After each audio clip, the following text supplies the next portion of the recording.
Hey there, everyone. It's Dale Hall, Managing Director of Research here at the Society of Actuaries. In 2020, COVID-19 really impacted the timing and cost and utilization of healthcare in the United States. And with that, the SOA built the 2021 healthcare cost model. And here to discuss that model with me, it's my guest. It's Patrick Wiese, ASA and the SOA lead modeling research here at the Society of Actuaries. Patrick, thanks for joining us on the video today. Yeah, good to be here today, Dale. Thanks. Let me first identify, some of the goals of the healthcare cost model. As actuaries, we're looking to put uh, forward projected cost and utilization rates for healthcare in 2021. They were confronted in 2020 by all this deferral of services and the potential recoupment of services. Obviously, COVID being another type of disease and service that needed to be attended to, and actuaries needed to put all these projections together, file them with state departments of insurance across different lines of business, and then discuss and get those premium rates approved for use in 2021. And all that was happening in the middle of the summer while COVID was going through a lot of various paths. So it became important for the SOA to put this type of model out there, enable the conversation between practicing actuaries at consulting firms or insurance companies, and at the same time have regulators be able to run different scenarios for comparison. Patrick, I think you were instrumental in helping us build this model. Wondering if you could also give us a little bit of overarching structure of the model and the types of inputs that drive the model. Yeah, I'd be happy to do that, Dale. It's the basic structure of the model. The model contains a data set that was derived from healthcare costs from a period just prior to the outbreak. And obviously, because it was prior to the outbreak, these costs don't reflect any direct COVID costs. To these baseline costs, we add the COVID costs, and thereby arriving at total costs. The baseline costs have to be adjusted because the outbreak had an impact on utilization across a wide range of healthcare services. One of the main things that we saw happening is that services that are not critical, services that are non-urgent, a fairly large percentage of those services were deferred, particularly during April, May, June, last summer, when social distancing was arguably at its peak. During that period, many non-urgent services were deferred, and subsequently, as social distancing was reduced, some of those services were recouped. And so this first leftmost portion of the slide is capturing that part of the model which handles the impact of social distancing on services, and then the recoupment of some services that were deferred. The circle in the middle of the slide, this is focused on direct COVID costs. So COVID testing, COVID treatment, vaccines, and some behavioral health. And those two pieces are added together to give the total. And this happens on a monthly basis. The model is a monthly model. It projects from one month to the next. Let's go ahead and flip over to the model itself, and I'll run you through a few of its major components here. So first of all, let's look at the data. This tab contains the baseline costs that I mentioned in the previous slide. And in addition, it contains some parameters that are used to modify those costs to reflect social distancing. The baseline data, again, it came from various sources, and these parameters that reflect the impact of social distancing, these were also derived by examining utilization data from early in the outbreak.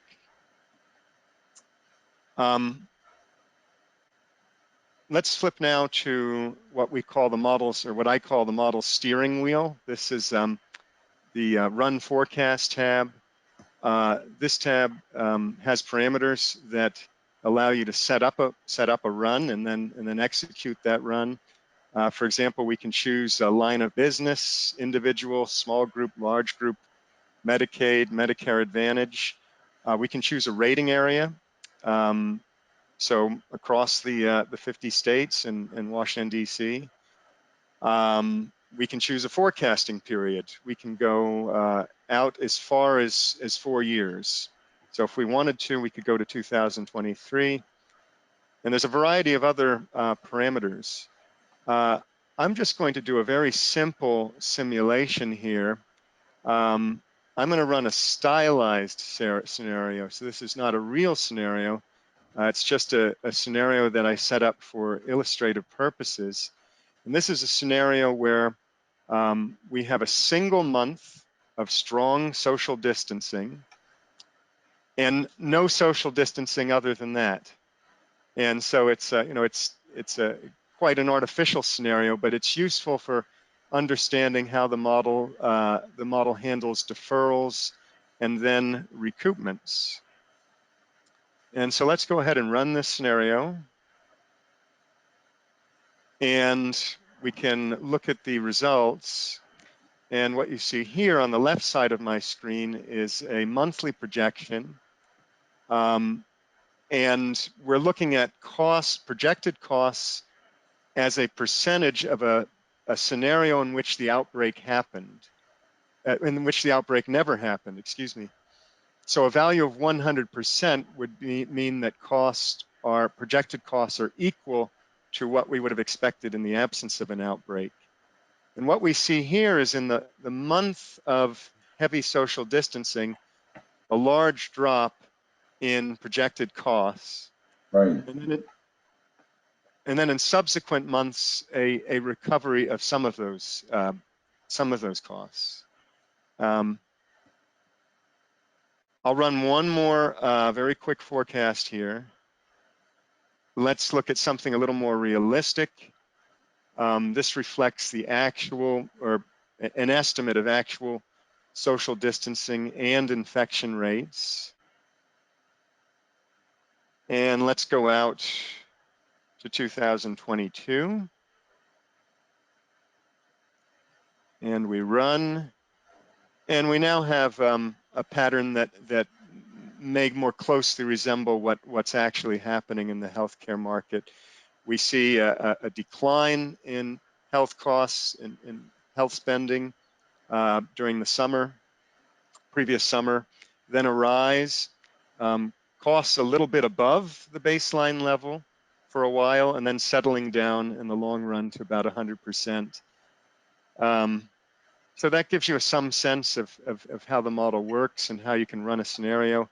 And one last thing I'd like to mention is that the model is really two models in one. We have a healthcare model, that's the primary model, but we also have an outbreak simulation model. It's very simple. It's designed to really just help a user understand how the outbreak might evolve in the future. And I'll just run it very quickly to give you a sense of what the outputs look like here. We have a graph of how the population is, how the infection is spreading across time, and some other graphs here that might be of use. And finally, a graph that shows how the outbreak might affect what we call the return stage, which is a concept that we've introduced to explain the state of the healthcare market, where a return stage of 1 means a market that's really heavily affected by COVID, and a return stage of 10 indicates a market that's returned to normal. With that, Dale, I'm going to pass it back to you. No, it looks really good, Patrick. Thank you very much for giving that demonstration. A lot of helpful information that actuaries can use to think about modeling healthcare costs into the future and seeing what 2021 might play out. All of you watching, I hope you found this video helpful. Please, I encourage you to take a look at this model, review the report materials. There's a lot of information there. There's actually a complimentary podcast that we recorded about the report. There's a variety of tools and documentation that come along on the same website, a documentation guide, a user guide, different things that make the model more useful to you. Thanks for watching in today. Please check your podcasts on Research Insights or your preferred podcast player. You can hear more about SOA research there, and be sure to subscribe to our Research Insights podcast. And I always encourage you to send your comments or suggestions in to us. Simply send an email to research@soa.org. We get a lot of information and helpful feedback that way. Thanks for sending all the information in about our research work at the SOA. Thanks to my guest today, Patrick Wiese, lead modeling researcher here at the SOA. Patrick, thanks for joining us on the video today. Thanks for having me, Dale. My pleasure. And thanks for watching, everyone.